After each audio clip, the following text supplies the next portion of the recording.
Graça e paz, povo de Deus. Deus abençoe a todos vocês em nome de Jesus. Que turbulência, meu povo. Que prova é essa, Jesus Cristo? Estamos aqui bem antes das 8, tentando subir esse link e aí trava a internet perfeita. A internet tudo ok em casa, no telefone, no tablet, tudo funcionando. E quando chega no programa, né, para vocês terem uma boa qualidade, quando chega no programa trava. Misericórdia, isso aqui é inédito, Brasil. Mas louvado seja Deus. Estamos aqui mais um dia para a glória do Senhor, iniciando mais um módulo. Será algo extraordinário, um módulo extraordinário. Vamos aprender a ler aqui as cartas paulinas, vamos estudar sobre todas as cartas ou epístolas. Você vai descobrir hoje qual é a diferença de carta e epístola. Pastor, existe diferença? Achei que era a mesma coisa. Nós vamos aprender tudo isso. Vamos aprender aí nesse módulo Romanos, 1 e 2 Coríntios, Gálatas, Efésios. Vamos aprender quais foram as cartas pastorais de Paulo, quais são as epístolas gerais. Vamos aprender quais são as cartas da prisão, né? Quando Paulo escreve estando preso. Vamos aprender tudo isso aí em nome de Jesus Cristo. Amém, meus irmãos? Vamos lá. Lembrando os nossos amados que eu só sei quem está comigo, quem é que está comigo, quando você digita aí, manda um boa noite ou comenta alguma coisa, e aí eu descubro quem de vocês está presente, tá certo? Igual a Bia está dando boa noite, paz povo, Deus abençoe Bia em nome de Jesus, a sua vida, a sua casa, também os nossos irmãos. Como de costume, vamos fazer uma oração e vamos dar início a nossa aula em nome de Jesus. Amém? Senhor Deus, em nome de Jesus, louvamos o teu nome, agradecemos ao Senhor. Muito obrigado pela tua bondade para conosco. Visita cada aluno, me visita, que possamos aprender mais, Senhor, da tua palavra, que possamos ter clareza, Senhor, da tua voz mediante a Escritura. É o que eu te peço em nome do teu Filho Jesus. Eu te agradeço. Abençoe cada aluno, capacitando, Senhor Deus, no aprendizado, que eles possam crescer na graça e no conhecimento, em nome de Jesus. Amém e graças a Deus. Vamos lá, então. Boa noite, Renata. Boa noite, Luciano. Boa noite, Sidney Carvalho. Boa noite, Jenny. Deus abençoe vocês, meus irmãos, em nome de Jesus. O áudio tá bom aí? Tá tudo bem? Áudio, imagem, tudo tranquilo? Então, Deus abençoe você em nome de Jesus. E hoje nós estamos dando início em mais um módulo, né? Estamos aqui dando início a esse módulo tão precioso que são as cartas paulinas, ou seja, as cartas que o apóstolo Paulo escreve para a igreja. E aí, como aula introdutória, nós vamos aí entrar um pouquinho sobre como ler uma epístola. Semana que vem, nós vamos entrar nas cartas. Aí, semana que vem, nós vamos entrar nas cartas Romanos, vamos entrar em 1 e 2 Coríntios, em todas as cartas. Vamos fazer uma separação, o que é geral, o que é pastoral, o que é carta de prisão, o que significa isso. Mas hoje é muito importante nós estudarmos como ler cartas, inclusive as cartas paulinas. Amém? Glória a Deus até aqui. Então vamos nessa aí. Qualquer dúvida, você manda um oi. Qualquer dúvida, você manda uma pergunta. Nós estamos aqui para tirar todas as suas dúvidas. Deus abençoe a dona Joelma, a Jojo. Deus abençoe a Cleide Herculano. Deus abençoe a vida de cada um de vocês. Amém, meus irmãos? Então vamos lá. Em primeiro lugar, nós precisamos... Vou fazer uma pergunta para vocês. Na verdade, nós estamos com alguns alunos novos, então vou fazer aqui um breve comentário por causa dos nossos alunos. Nós da ITEC, nós não temos o propósito de doutrinar pessoas, amém? Então, o nosso propósito é te ensinar a palavra de Deus e te ajudar a ser um bom teólogo. Você abrir a Bíblia e vocês conseguir compreender o texto bíblico e não só reproduzir o que você ouviu de alguém. Então, por isso, nós temos o nosso posicionamento teológico. Eu tenho o meu, a escola tem a dela. Porém, nosso propósito, nosso objetivo é ajudar você a entender. Então, você nunca vai me ver aqui defendendo calvinismo, defendendo arminianismo, defendendo reformado, defendendo pentecostal, defendendo neopentecostal, defendendo teologia da missão integral, nada disso, esquece isso.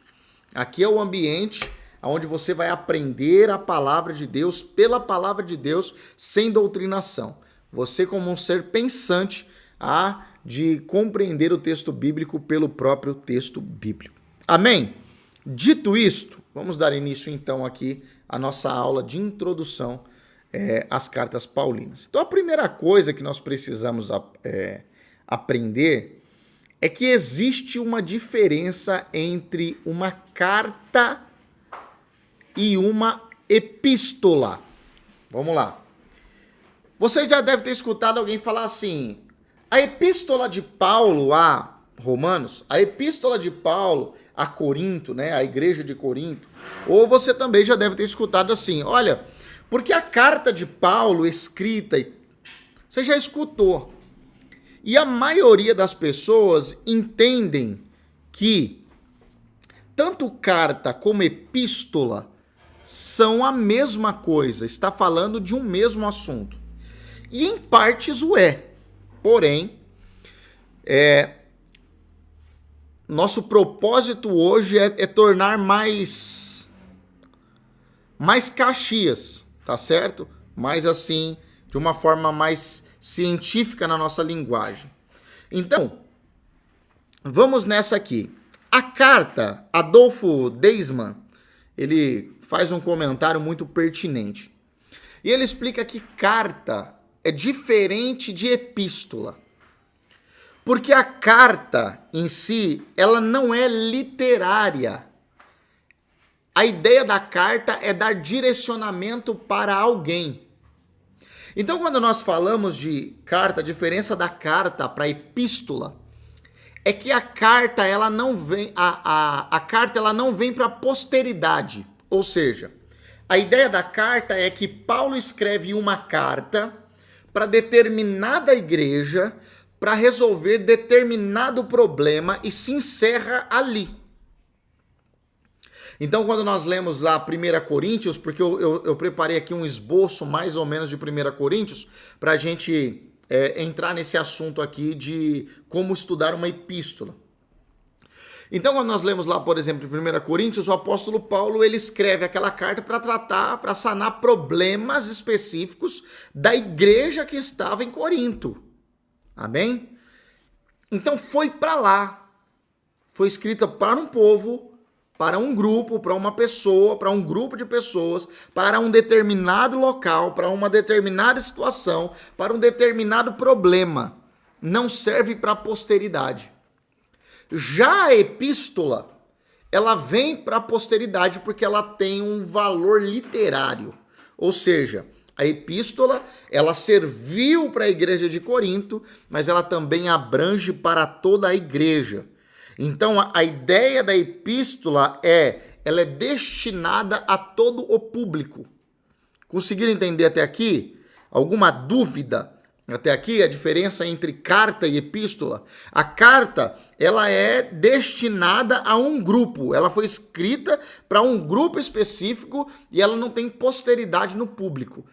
Ou seja, resolveu o problema lá, onde estava tendo em Corinto, ou em Romano, ou em algum outro canto, né? Algum outro lugar que nós lemos lá das epístolas, tá certo? Mas não serve para nós. A ideia da epístola não, ela serve para mim, ela serve para você, porque ela sanou um problema lá, mas ela é literária. Então ela vem para a posteridade, ou seja, ela serve para toda a igreja em todos os tempos. Então, a princípio, né, de uma forma mais científica, teológica, dizendo, essa é a diferença entre a carta e também a epístola. Amém até aqui, meus irmãos? Então, qual que é o primeiro ponto importante para nós tratarmos dentro desse assunto? É que nós não podemos ler uma carta ou uma epístola dizendo ser um tratado teológico, apesar de ser bonito de se dizer. E eu vou te mostrar isso, vou até perguntar para vocês aqui.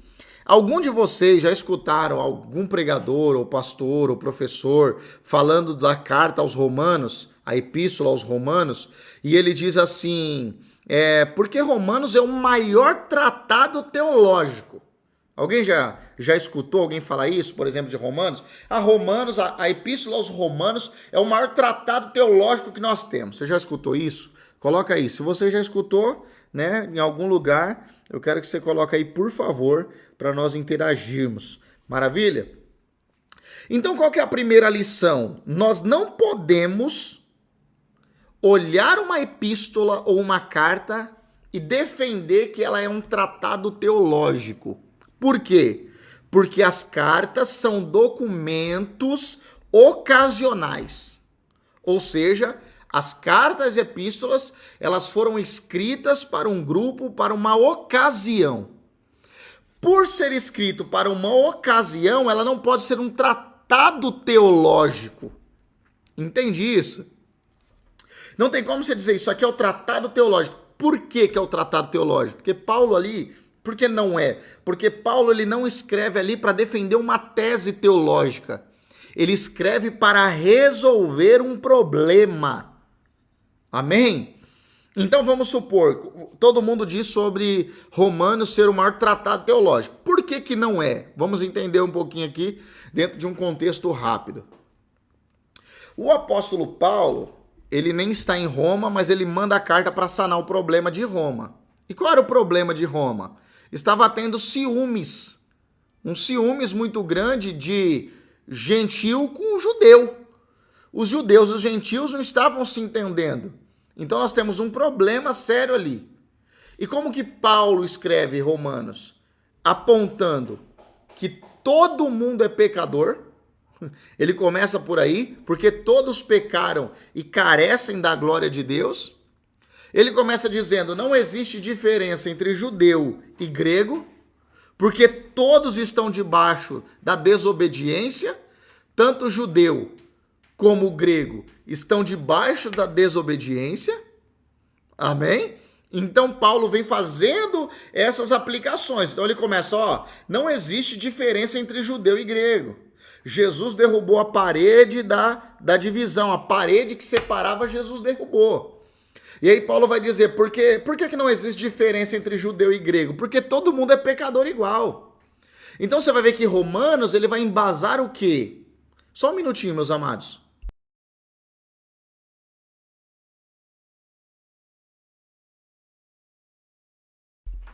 Pronto, meus irmãos. Vamos lá. Então qual a diferença? Então que ele está abordando?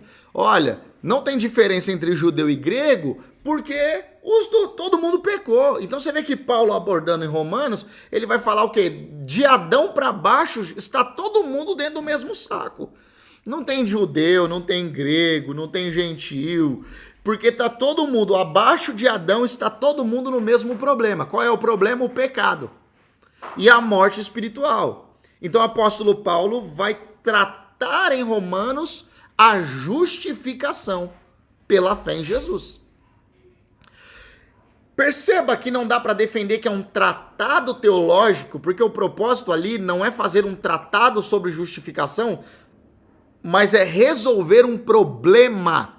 Ou seja, epístolas não podem ser consideradas como tratado teológico, porque elas são um documento ocasionais, ou seja, são documentos que tratam ocasiões. Maravilha até aqui? Então você observa que Paulo, ele vem abordando dessa forma.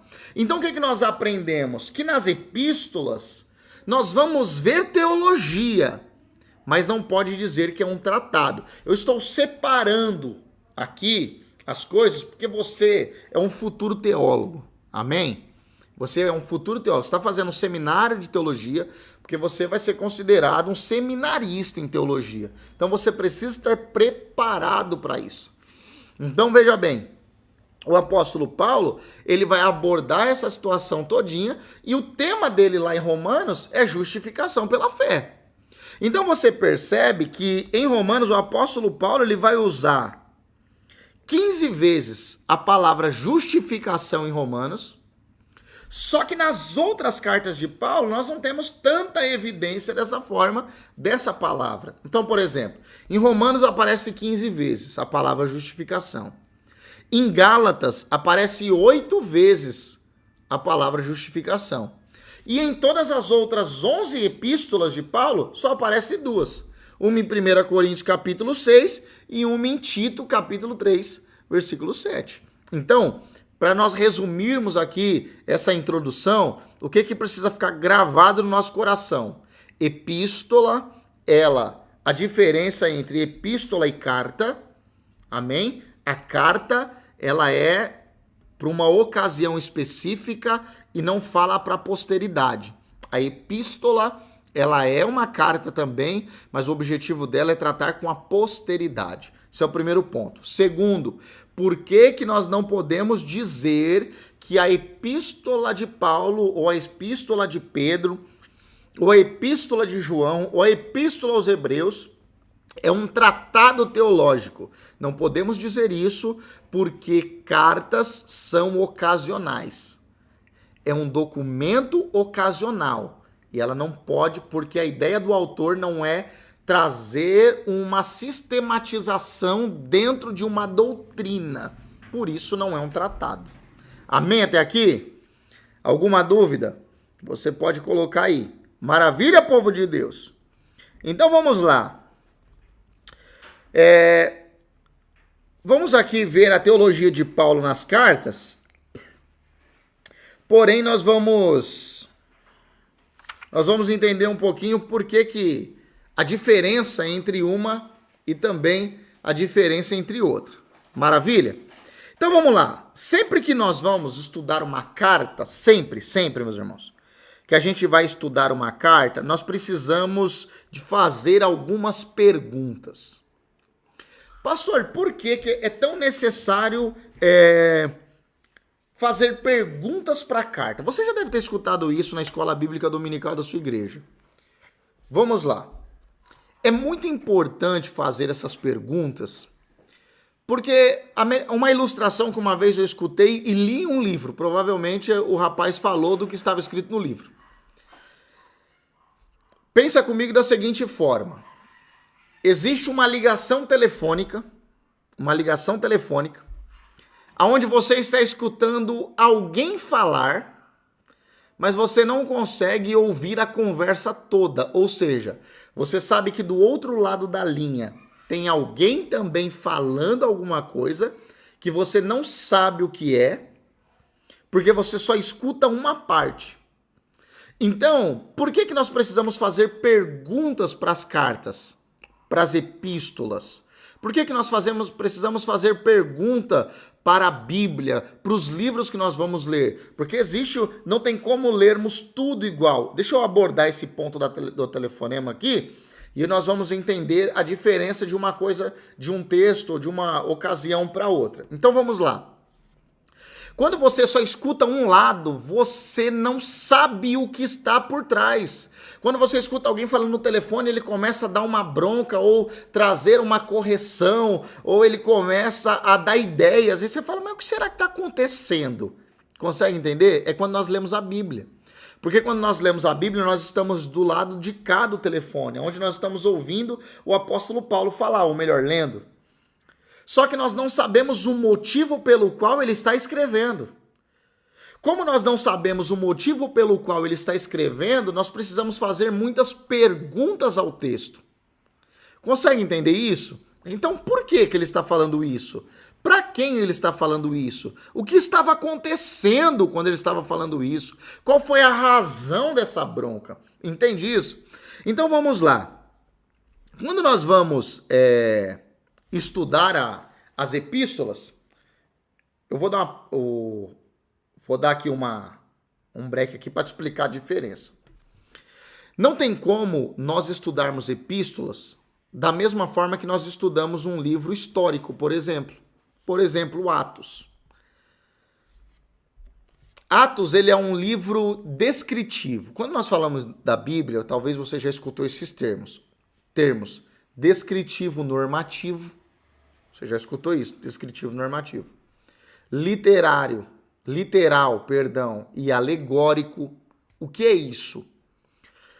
Literal e alegórico é quando a Bíblia está dizendo algo que verdadeiramente aconteceu. Ou quando nós estamos falando de algo que está sendo usado um exemplo, uma alegoria, não aconteceu, mas para ilustrar um assunto, ele é colocado. Os outros dois termos, normativo. Normativo é aquilo que é uma norma, aquilo que é uma regra, aquilo que é um mandamento para nós. Descritivo é aquilo que está narrando uma história. Então, por exemplo, você percebe que hoje existe uma briga muito grande, briga assim, entre aspas, né? Existe uma discussão entre pentecostal e reformado sobre, por exemplo, as línguas estranhas como evidência do batismo no Espírito Santo. Você já deve ter escutado essa discussão. Então, qual é a questão aqui? Os pentecostais defendem Atos 2, Atos 8, Atos 10 e Atos 19 para defender que o batismo com o Espírito Santo ele é evidenciado por línguas e ele é uma experiência posterior à salvação. Os reformados não aceitam e eles vão dizer o quê? Não, isso não é real. Por quê? Porque isso não é normativo, isso não é uma norma. Isso é descritivo, ou seja, Lucas, o escritor de Atos, ele está contando o que aconteceu. E quando ele conta o que acontece, ele não está defendendo uma norma. Ou seja, isso não tem que ser repetitivo para a igreja. Consegue entender isso? Consegui deixar claro até aqui? Então existe essa briga por conta dessas situações. Como, por exemplo, não tem como nós estudarmos da mesma maneira uma epístola do que um livro poético. Quando nós vamos lá para Cantares. Salomão diz assim, o seu seio é como o cacho da uva. Olha a linguagem que Salomão usa. O seu cabelo é como como é que fala? A cauda, a crina da égua. A gente me deu um branco agora. Ele vai falar, seus cabelos são como alguma coisa da égua. Entende? Ele fala assim, ó, sobre você subirei como quem sobe na palmeira. Então, olha a linguagem dele. E nós precisamos separar a crina, né? Como a crina da égua. Então nós precisamos separar cada uma dessas coisas, cada um desses gêneros literários para tornar mais fácil a nossa interpretação. Por exemplo, Atos é um livro normativo, mas ele descritivo. Mas Atos é todo descritivo? De forma alguma, não é. Entende? Não é. Porque nós temos lá Atos 15. E Atos 15 vai trazer uma ordem para a igreja. Não pode comer sangue, não pode cometer imoralidade nenhuma. Entende que nós precisamos encaixar as perícopes da Bíblia? E para quem está chegando hoje, perícope é aonde um assunto começa e onde ele termina. Por exemplo, você já leu lá em Hebreus, nós estamos cercados de uma tão grande nuvem de testemunha. Já leu isso? Amém? Por que é importante estudar teologia? Você já leu isso lá em Hebreus. Estamos cercados de uma tão grande nuvem de testemunha. E aí, quantas vezes talvez você já usou esse texto assim, ou talvez você já ouviu algum irmão na igreja ler esse texto e falar que nós estamos cercados com uma nuvem de testemunha, ou seja, está todo mundo nos olhando e nós precisamos tomar cuidado com o mau testemunho. Já falou isso ou já ouviu? Pois é, deixa eu te explicar. Hebreus capítulo 12, ele está dentro da perícope, ou seja, do assunto do capítulo 11. Capítulo 11 narra sobre os heróis da fé. Capítulo 11 começa falando sobre os heróis da fé. Abraão foi pela fé, Caim foi pela fé, e Moisés foi pela fé, e Noé foi pela fé. Ele vem tratando os heróis da fé. Quando chega no capítulo 12, ele vai falar assim, ó, então nós que estamos cercados de uma nuvem de testemunha, prossigamos abrindo mão de todo o embaraço e de todo o peso que nos quer ali travar, com as minhas palavras, parafraseando, tá certo? Então o que o escritor aos Hebreus está dizendo? Que a nuvem de testemunha é o exemplo dos heróis da fé. Ele está dizendo assim, olha só os heróis da fé, eles não pararam, eles morreram. Alguns morreram sem ver a promessa se cumprir, mas eles nunca desistiram. Então, até hoje eles são conhecidos como os heróis da fé. Então, eles estão na galeria dos heróis da fé. Então, se eles não desistiram, olha o testemunho que você tem para também não desistir. Percebe que o texto não está falando de nós. O texto está falando dos heróis, daquelas testemunhas, dos heróis da fé, que não desistiram e estão nos impulsionando também a não desistir. Olha só como que é profundo entender a perícope, onde ela começa, onde ela termina, e quais são os gêneros literários que nós estamos lendo e estudando em determinado momento da palavra de Deus. Amém? Até aqui? Então, quando nós vamos ler Atos, por exemplo, nós vamos aprender um assunto que eles tratam da seguinte maneira: aquilo que é primordial e aquilo que é secundário. Qual é a diferença do primordial para o secundário? O primordial dentro de um livro descritivo. O primordial é aquele assunto que ele não é específico ali em Atos, tá certo? Ele não bate o martelo em Atos, por quê? Porque é um livro descritivo e não normativo, mas você vai ver esse mesmo assunto sendo tratado em outros lugares da Bíblia como normativo. Isso é primário. E existe o assunto secundário. Qual que é o secundário? É quando ele fala sobre a importância de um assunto, mas não como. Exemplo, o batismo. A Bíblia enfatiza o assunto do batismo. Amém? Mas ela diz como? Não. A Bíblia fala sobre o batismo como um mandamento? Sim, isso é normativo. Agora, como batizar? Isso aí é secundário dentro de um livro descritivo, tá certo? Ou seja, como vai batizar? A Bíblia não diz, é secundário. A ceia, ela é uma norma, ela é primordial. O que é secundário? É como vai cear, quando vai cear, quantas vezes vão cear.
E voltamos, aleluia, rapaz, grande é a prova, aleluia.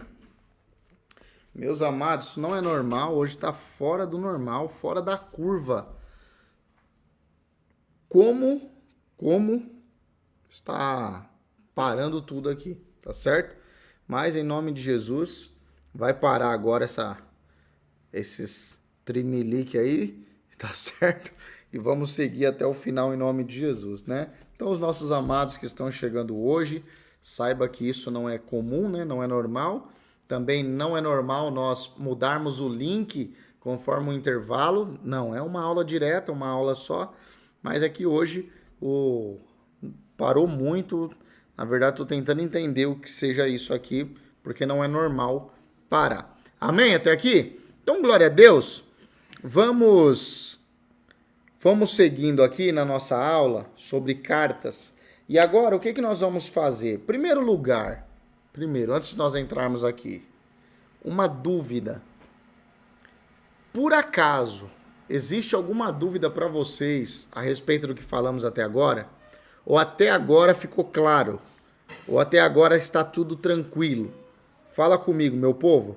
Preciso aí que eu não quero que você saia aqui dessa aula com dúvidas. Eu não quero que você saia aqui dessa aula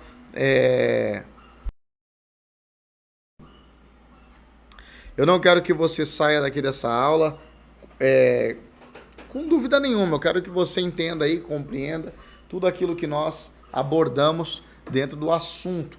Maravilha? Então, quero que você coloque aí, por gentileza, se tem alguma dúvida, se ficou alguma dúvida para você. Senão nós vamos caminhar aqui, nós vamos continuar na nossa aula introdutória sobre epístolas paulinas. Maravilha? Como eu expliquei para vocês, eu vou ensinar para vocês agora como a gente lê uma carta. Eu expliquei a diferença entre um livro poético, um profético, um livro, não todos, né, mas como que você aborda cada um, o que é um livro descritivo, um livro normativo. Por que eu não posso ler o livro de Atos igual eu leio a carta aos Romanos, né? Então, tendo alguma dúvida, vocês podem colocar aí que eu volto o assunto e tiro a dúvida. Maravilha? Glória a Deus. Então vamos lá. Para isso, eu quero abrir 2 pontos aqui. Dentro desses 2 pontos é o que você vai aprender a partir de hoje a ler uma epístola, a ler uma carta. Vamos lá. Primeiro lugar é você ler um bom comentário introdutório. Vamos lá. Eu vou estudar uma epístola. O que fazer? Primeiro lugar, ler um bom comentário introdutório. Por quê? Porque você quer descobrir o máximo daquela carta. O povo, os costumes. Você quer descobrir o máximo daquilo. Então, o primeiro ponto é você ler um bom comentário introdutório. Maravilha? O segundo ponto é ler a carta inteira e descobrir, né, reconstruir ali o problema que está sendo tratado naquela carta. Por quê? Tirando Efésios, eu acho que é Efésios mesmo, acho que Efésios é a principal. Efésios, ela é uma das únicas, se não a única carta que Paulo não escreve para tratar problema. Contanto que ele começa ali a epístola, logo em seguida ele lança uma doxologia. Doxologia é adoração. E aí Paulo vai lá e já traz ali uma adoração profunda. O maior trecho sem ponto final da Bíblia está ali em Efésios, quando Paulo lança uma doxologia. Amém? Então vamos lá. Então você tem que ler a carta inteira e abordar alguns assuntos. Vamos por parte. Quando você, por exemplo, vai ler, nós vamos abordar aqui Romanos para tentar elucidar, tentar deixar mais claro para você. Romanos não, perdão, 1 Coríntios. Amém? 1 Coríntios. Então vamos lá, quando a gente vai ler 1 Coríntios, quando você faz uma boa introdução, você descobre algumas coisas. A primeira delas, a cidade é uma cidade nova. É uma cidade que surgiu há pouco tempo.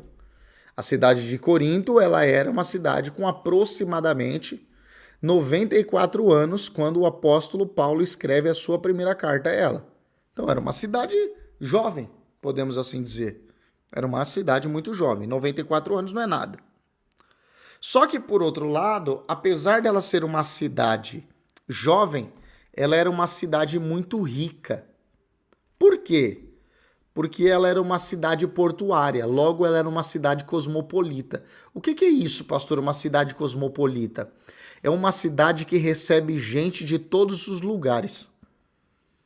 Como ela era uma cidade cosmopolita, portuária, ela era uma cidade que recebia muita gente. Como ela recebia muita gente, logo entrava muito dinheiro. Então, apesar de ser uma cidade nova, com 94 anos aproximadamente, ela era uma cidade extremamente rica. Só que, além disso, aquela cidade ela era a patrona da arte e da religião. Tinha em Corinto aproximadamente 26 templos e santuários. Então você vê que não era muito grande e existia, para a época, muito templo. Hoje não seria isso, né? Hoje a gente vê aí na avenida onde nossa igreja está localizada, tem uma, duas, tinha 3, 4, tem uma pancada de igreja só na rua da nossa. Mas naquela época, um lugar com 26 templos e santuários era muita coisa mesmo. E além disso, a cidade de Corinto ela era uma cidade extremamente sensual. Ela era voltada para a sensualidade, para a sexualidade. Então, você descobrindo esses pontos a priori da cidade, você vai começar a ler a carta entendendo mais ou menos os problemas, a razão dos problemas. Maravilha? E o outro ponto é você ler a carta inteira. Por mais difícil que seja, isso é uma ordem, é uma regra? Não. Mas é uma sugestão muito pertinente. Você vai ler uma carta para você entender e compreender, porque aqui eu não estou falando de uma leitura só para edificação. Serve, com certeza, sempre. Mas não é só para isso, é para eu estudar a carta. Então, a primeira coisa que nós precisamos, até o Gordon Free, ele tratando sobre o assunto, ele diz que você tem que ler a carta numa sentada só. O que é isso? Você sentou para ler, você lê o livro inteiro, de ponta a ponta, tá certo? Sugestões, leia em voz alta. Por quê? Porque conforme você lê, ao mesmo tempo você ouve a palavra de Deus e é edificado. Maravilha? Mas vamos lá. Então, quando você vai ler a carta inteira, o seu propósito é reconstruir o problema, identificar os problemas. Então, aqui eu separei alguns pontos e eu vou ler aqui os pontos para vocês e depois eu vou te mostrar isso na prática. Amém? Então, esse é o meu propósito na aula de hoje. Eu não quero terminar essa aula antes de abordar esse assunto. Então, vamos lá. Primeira coisa que você precisa fazer é o que você percebe. Você vai ler a carta inteira, tá certo? A partir de agora, todos esses pontos é baseado no livro todo que você leu. Então, o que você vai fazer? Primeiro lugar, você precisa perceber a carta. O que é isso? Para quem que essa carta está sendo escrita? É para judeu? É para gentil? É para rico? É para pobre? É para escravo? É para livre? É para os servos? É para os senhores?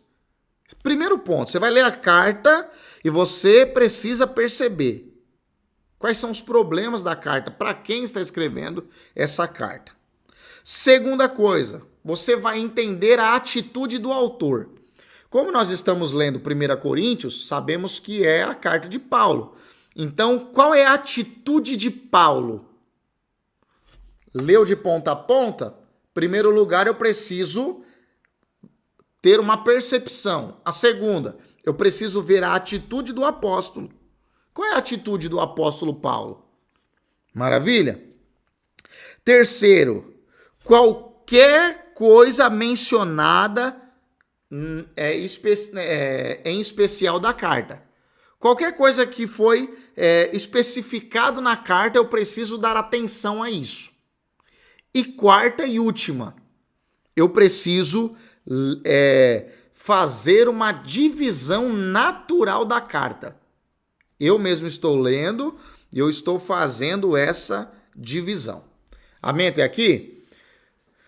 Vamos para a prática. Vou te mostrar esses pontos aqui, esses 4 pontos aqui que eu falei na prática, para ficar mais claro para você. Mas o que é importante? Você não se assustar. Eu vou começar a tratar aqui, você vai falar assim, meu Deus do céu, como é que faz um negócio desse aqui? Mas você precisa entender que você está estudando para aprender. E agora você vai fazer isso numa prática, começando com livros pequenos. Por exemplo, você vai lá e pega o livro de Filemão, é um livro pequeno. Você vai lá e pega o livro de Judas, é um livro pequeno. Consegue entender? O livro de Colossenses, são 3 capítulos. O livro de... Consegue entender isso aqui? Filipenses, são 4. Ou seja, você vai treinando isso com livros menores, para você ir aguçando cada vez mais a sua interpretação de uma epístola. Maravilha? Então vamos lá, fazer isso aqui. Primeiro lugar que você precisa fazer é identificar, né? Você precisa perceber. Então vamos lá para a carta aos Coríntios. Nós sabemos que predominantemente a carta aos Coríntios está falando com os gentios. Mas existe judeus também na situação. Mas qual é a primeira coisa que eu percebo então lendo a carta aos Coríntios? Guarda isso que você já vai ter aqui uma introdução profunda em Coríntios, tá bom? Então qual a primeira coisa que eu vejo? É que essa carta está falando diretamente com um público que não é judeu. Essa carta está falando exclusivamente com um público que é grego. Maravilha até aqui? Então a primeira percepção que eu tenho é essa. E aonde eu vou ver isso? Capítulo 6, versículo do 9 ao 11. Capítulo 8, versículo 10. Capítulo 12, versículo 2 e versículo 13. Você vai anotando aí, e depois você vai pegando e consegue rever essa aula. Amém? E consegue estudar. Ah, pastor, eu me perdi. Fala de novo, eu volto. Meu irmão, não termine essa aula com dúvida. Tire todas as suas dúvidas. Tá certo? Vai escrevendo aí, mesmo que eu não leia na hora, eu vou ver depois. Maravilha? O que mais nós sabemos então sobre esse povo? Já descobrimos que é um grupo maior de gentil, grego especificamente, mas tem alguns judeus, mas são poucos. É a primeira coisa que eu descobri sobre eles. E o que mais eu sei sobre esse grupo? Perceba que nós estamos no grupo, nas pessoas. Então, o que mais eu sei? Que eles gostam de sabedoria e de conhecimento. Por quê? Porque eu vejo isso lá no capítulo 1, versículo 18. Vamos ver. Capítulo 1, versículo 18 diz assim, ó. Porque a pregação da cruz é loucura para os que perecem, mas para nós que somos salvos, é poder de Deus. Se ligou? Vamos continuar aí. Por que ele fala isso? A pregação da cruz é loucura. Porque os gentios, os gregos principalmente, na Grécia era a terra dos grandes filósofos. Os grandes pensadores eram gregos. Então Paulo traz uma mensagem de um Cristo, de um Deus que se faz homem para morrer pelo pecador. Tá certo? Quando você continua lendo, você vai ver assim, o grego pede sabedoria, o judeu pede um sinal. E é por isso que Paulo está dizendo, olha, a pregação do evangelho é loucura para quem perece. Para quem não entende, é loucura Deus se fazer carne para morrer. Mas para nós quem? Que conhecemos o evangelho, é o poder de Deus isso. Maravilha? Então, nós vemos isso. Capítulo 2, versículo 5, nós vamos ver ele abordando que o povo quer conhecimento e sabedoria. Capítulo 4, versículo 10. Capítulo 8, versículo do 1 ao 13. E aí, o que nós descobrimos também com esse povo? Que eles são irônicos. E aí você percebe isso no capítulo 6, versículo 5. Outra coisa, esse povo é orgulhoso e arrogante. E aí você pode ver lá no capítulo 4, versículo 18, e também no capítulo 5, versículo de número 2 e versículo 6, tá certo? 2, 6. Deixa eu ver aqui o negócio. Olha lá, vou ler o capítulo 4, versículo 18 para vocês. Diz assim, ó, mas alguns andavam envaidecidos, como se eu não houvesse de ir ter convosco. Amém? Então nós vemos isso também nesse povo. Eles eram tão orgulhosos e arrogantes que eles chegaram a julgar o apóstolo Paulo. E você vai ver isso lá no capítulo 4, do versículo 1 ao 5. No capítulo 9, versículo 1 ao 18, você percebe eles julgando o apóstolo Paulo, tá certo? E aí, fora os problemas internos. Então vamos lá, quando a gente vai estudar uma carta, qual que é o primeiro ponto? Você precisa perceber.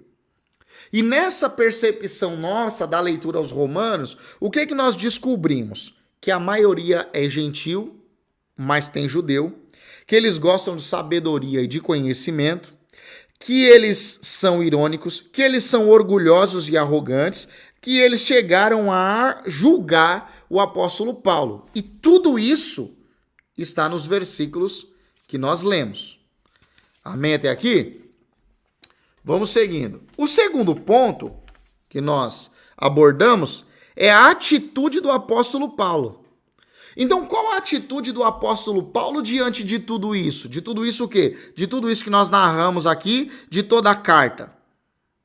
Então, nós precisamos ver que o apóstolo Paulo, ele vai flutuar entre a repreensão e o apelo.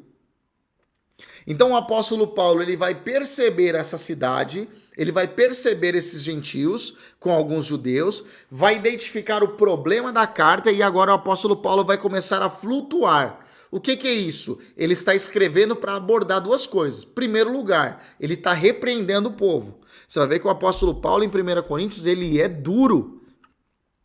Só que agora ele está flutuando entre o apelo também. E aí nós, por exemplo, vemos a repreensão no capítulo 4, do versículo 8 ao 12, capítulo 5, versículo 2 e capítulo 6, versículo 1 ao 12.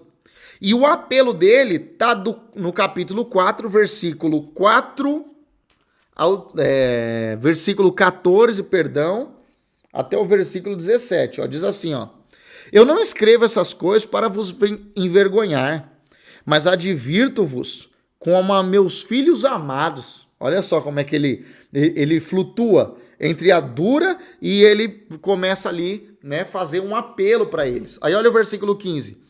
Porque ainda que tenhais 10.000 tutores ou instrutores em Cristo, contudo tendes muitos pais, pois em Cristo Jesus eu vos gerei no Evangelho. Pelo Evangelho. Por isso suplico-vos que sejais meus seguidores, ao apelo. Por esta causa vos enviei Timóteo, que é meu filho amado e fiel no Senhor, o qual vos trará à lembrança os meus caminhos que estão em Cristo, assim como eu ensino por toda parte em cada igreja. Versículo 18 ele encerra.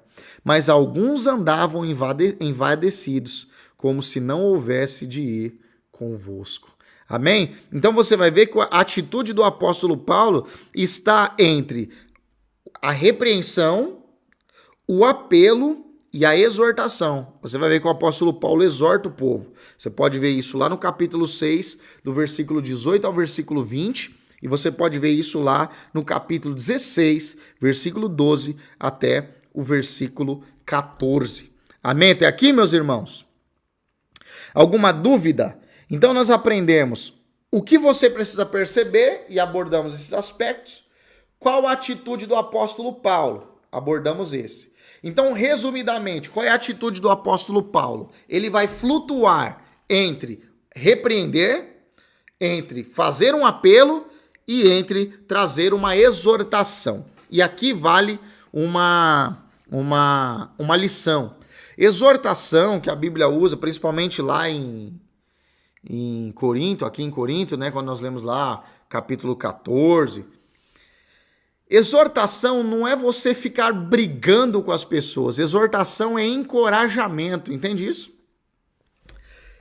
Às vezes, a gente escuta às vezes pregadores falando assim, porque Deus me chamou para o ministério de exortação. E toda vez que ele vai falar com a igreja, ele fala brigando. Isso não é exortação. Exortação é encorajar. Então, o que é uma exortação? É eu virar para você e falar assim, irmão, você vai vencer, rapaz, vamos continuar. Não desista não, eu tô contigo. Você vai ser uma pessoa melhor. Aí vem a palavra exortação, que é encorajamento, é encorajar a pessoa. Amém? Vamos nessa lá. Terceiro ponto, são as ocasiões da carta. Então, quando a gente começa a ler lá, capítulo 1, versículo 10 ao 12, nós estamos vendo Paulo tratando sobre os relatores, ou seja, quem foi que levou o problema até Paulo.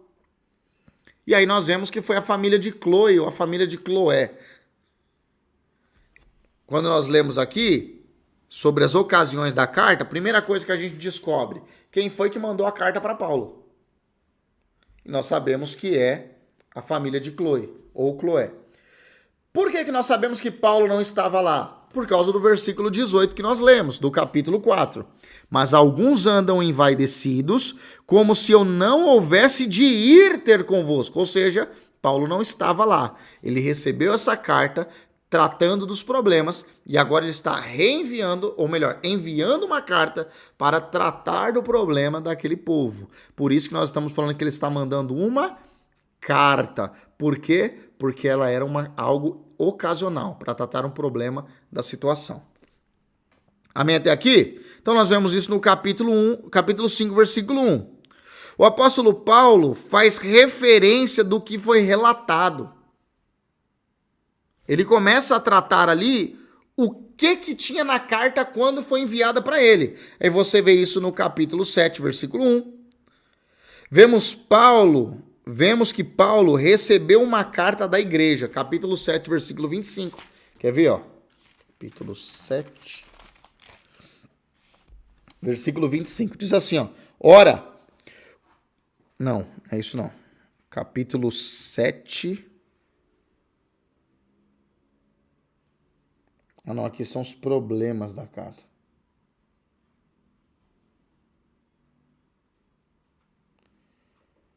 Aqui é o problema da carta. Daqui a pouco a gente entra nisso aqui.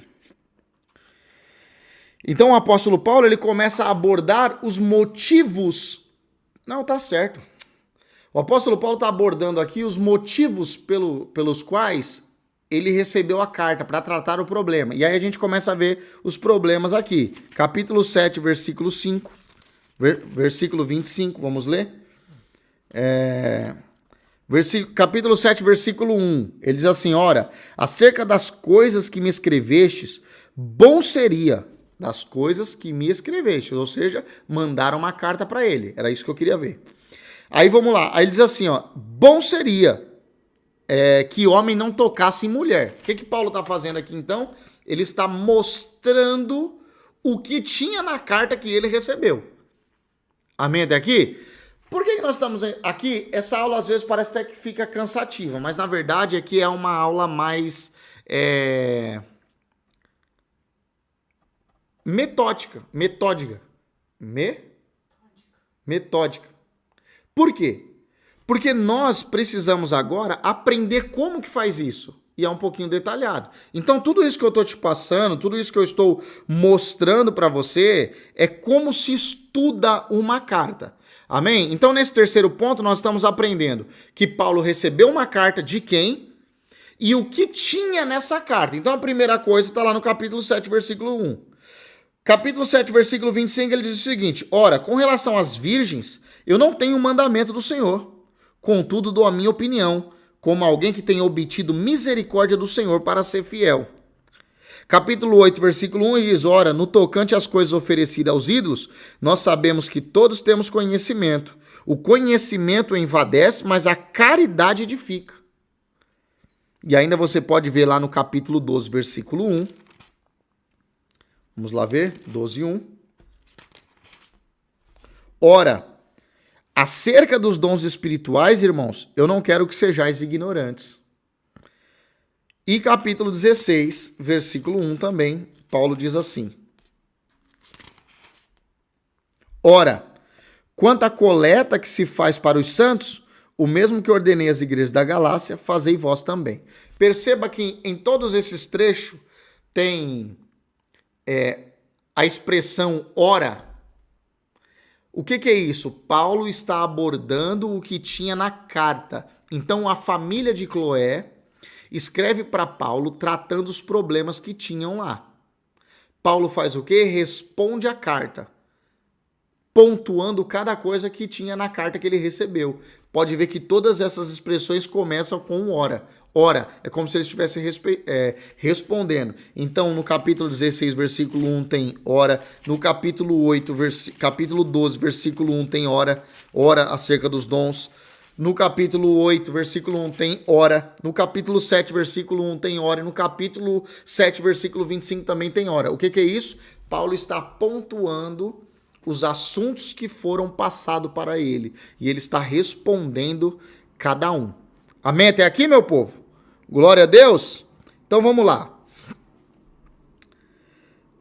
Quando você vai lendo devagar, prestando bastante atenção, você observa que essa carta, no meio da carta, a Bíblia apresenta 3 pessoas: Estefanas, Fortunato e Caico.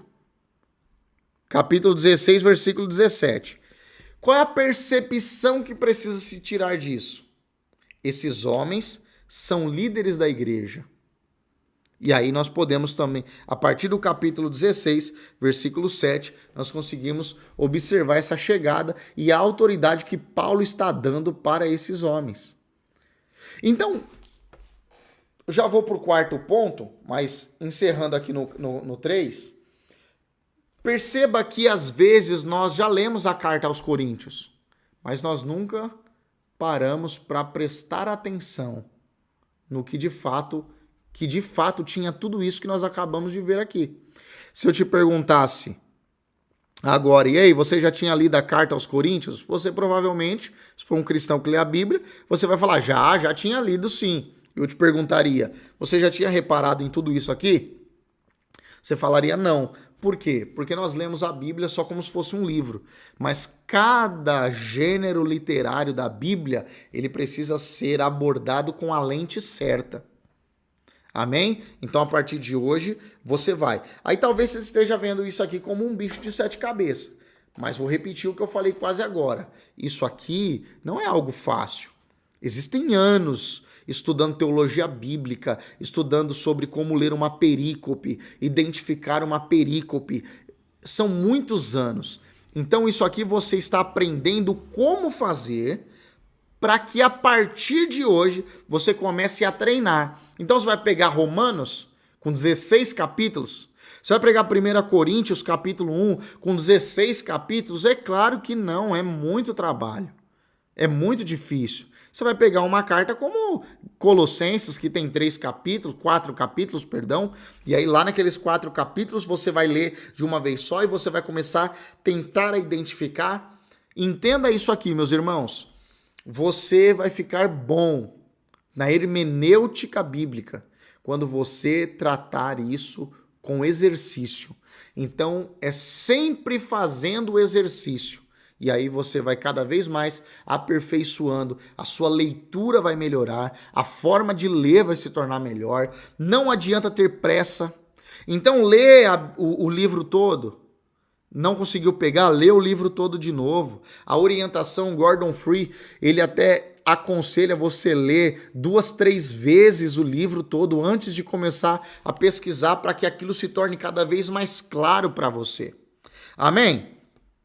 E o quarto ponto que nós abordamos foi fazer a divisão natural da carta.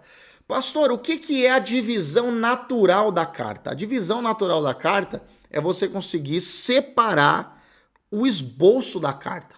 E eu separei aqui também para você ver. Então, por exemplo, quando você lê lá do capítulo 1, versículo 10, até o capítulo 4, versículo 21, você vai ver que o apóstolo Paulo está tratando o problema de divisão na igreja.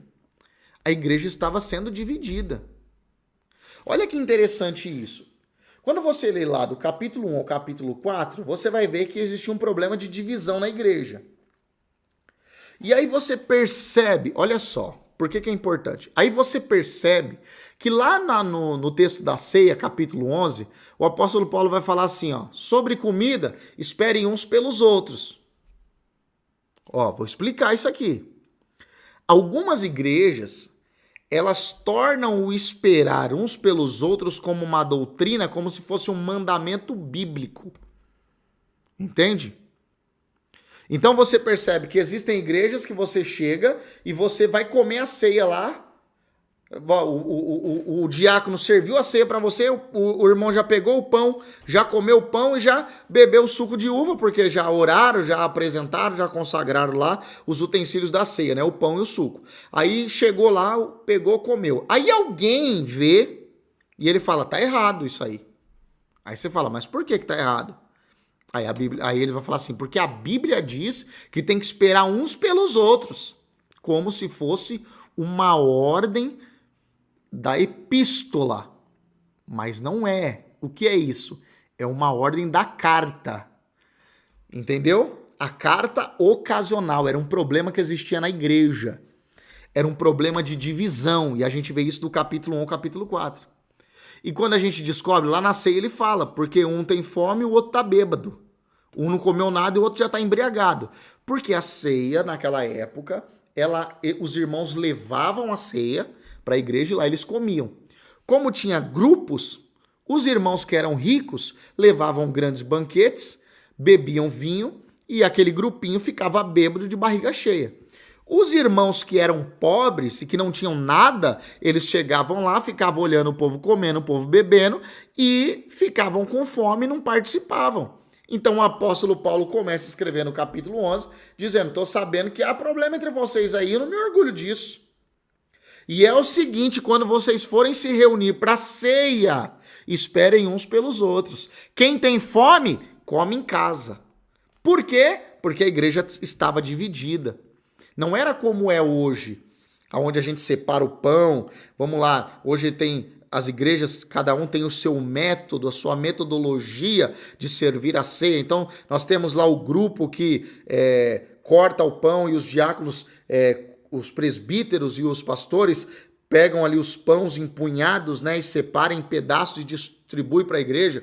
Nós temos outra metodologia de igrejas mais modernas, que eles já compram a ceia pronta, que vem com o pão sírio, aquele copinho com suco de uva. Independente, o que comum faz? Divide para todo mundo e todo mundo que está na igreja vai comer. Agora, naquela época não era assim, era uma refeição. Por isso que o texto diz assim, ó, depois de cear. O que é isso? Depois de comer. Depois que eles jantaram, tomou o cálice, dizendo, este cálice é a nova aliança no meu sangue. Façam isso em memória de mim. Amém até aqui, meus irmãos? Então, o que é muito importante nós entendermos? Compreender o motivo pelo qual ela foi escrita. Lembra que eu expliquei para vocês o que é primário e o que é secundário? O que é primário? A ceia. O que é secundário? Se quando você pega hoje o pedaço de pão você já come ou se você espera o outro. A ordem, então, de esperar uns aos outros está onde? Está onde você, aquele grupo que estava dividido, deixando os pobres, fazendo uma separação entre rico e pobre, onde o rico comia e o pobre passava fome. Amém até aqui? Então vamos lá. Então nós vemos lá o problema de incesto, capítulo 5, versículo do 1 ao 13, é aquele jovem que dormia com a madrasta, com a mulher do pai. Nós vemos o problema, isso é divisão, eu estou separando, tá vendo? Ou seja, do 1 ao 4 ele está tratando de um assunto, qual é? Divisão. No capítulo 5 ele está falando do incesto. No capítulo 6 até o versículo 11 ele fala de processo jurídico. Ou seja, um irmão colocando o outro irmão na justiça. E aqui também é um outro ponto que nós poderíamos entrar. Qual é o problema aqui então? O problema aqui então é que um irmão não pode pôr outro na justiça? O que o texto está dizendo não é isso. O que o texto está abordando está no seguinte: eles estavam pegando problemas concernentes à igreja e estavam levando para o ímpio julgar. Entende isso? Eu vou dar um exemplo para parafrasear aqui. Imagina que nós temos aqui um problema de um irmão em pecado tomou a ceia. né? Um irmão que está com a vida devassa, está entregue à imoralidade, ele foi lá e tomou a ceia. Aí eu pego esse irmão e levo o caso dele para fora, para o povo de fora, para os juízes de fora julgar. O apóstolo Paulo está dizendo, opa, peraí, vocês têm que tratar esse problema de vocês. Então o irmão vai levar o outro para a justiça, mas a ideia aqui não é o irmão não pode processar o outro.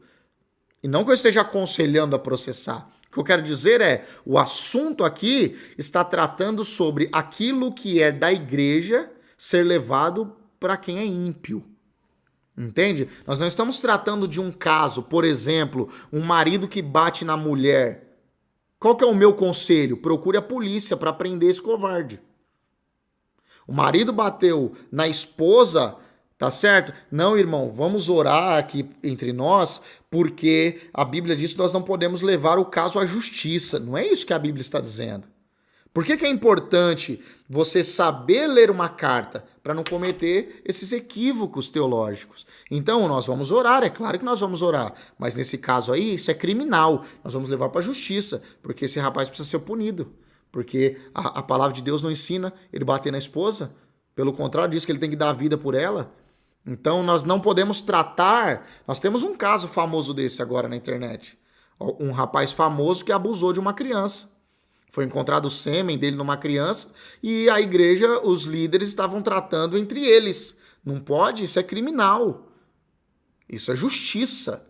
Consegue entender até aqui? Amém? Então vamos abrir um parênteses para deixar claro. Não estou incentivando ninguém a ficar processando o irmão, mas eu estou esclarecendo o que o texto está dizendo. Amém? Então nós temos esse problema. Nós temos o problema de imoralidade sexual, capítulo 6, até o versículo do capítulo 6, versículo 12, até o versículo 20. Isso, eu poderia fazer isso de todo o livro de Corinto aqui, fazer a separação. Porém, meus amados, nós vamos entregar isso na sua apostila. Por isso que eu não vou entrar a fundo aqui, porque tem a sua apostila. A minha ideia era trazer esses exemplos práticos aqui para conseguir esclarecer para você como que de fato a gente consegue fazer todos aqueles pontos que nós abordamos quase agora. Amém até aqui? Então, para concluir, nós temos 5 minutos aí para nós concluirmos. O que você precisa aprender? Que sempre que você for estudar uma carta, uma epístola, você precisa primeiro entender o contexto histórico e você precisa entender o contexto literário. Por exemplo, o contexto histórico, se tratando das cartas de Paulo. Nós sabemos que no contexto político era a gestão de Roma. Era Roma que mandava. Eles estavam na Grécia, mas era Roma que mandava. Eles estavam em Jerusalém, mas era Roma que mandava. Então existe um pano político de fundo que precisa ser analisado, porque as leis eram conforme eles decidiam. Vou dar um exemplo para você. Você percebe aquele texto que o filho de Timeu, o cego Bartimeu lá, está gritando: Jesus, filho de Davi, tem misericórdia de mim. E o pessoal fala assim para ele: cala-te, cala-te, cala-te. Por que que eles estão dizendo cala-te? Olha o ponto aqui. Ele está dizendo, aquele povo está dizendo cala-te porque Roma tinha um sistema. Tinha muitos soldados espalhados. E quando alguém começava a gritar muito, fazer alvoroço na rua, os soldados já interpelavam e até prenderiam aquele povo que estava fazendo essa arruaça para evitar uma suposta rebelião social. Essa é a melhor palavra, tá certo? Para evitar um tumulto entre a sociedade e causar problema para o Estado. Então o que Roma fazia? Se começasse a gritar, já interpelavam e já prendiam aquele que estava gritando. Então, quando o Bartimeu está gritando: Jesus, filho de Davi, tem misericórdia de mim, eles começam a gritar: para, por que para? Porque senão os soldados vêm aqui e prendem nós todos. Conseguiu entender? Um outro exemplo, quando ele fala assim: então ele pegou a sua capa, largou a sua capa e seguiu Jesus. Que capa é essa? É porque Roma era organizada. Então Roma distribuía capa para quem vivia de mendigância. Então, todo mendigo em Roma, vamos supor ali o mendigo de carteirinha, o mendigo profissional, como por exemplo o cego que não tinha quem o sustentasse, não tinha como trabalhar, vivia de mendigância. Então, o que eles faziam?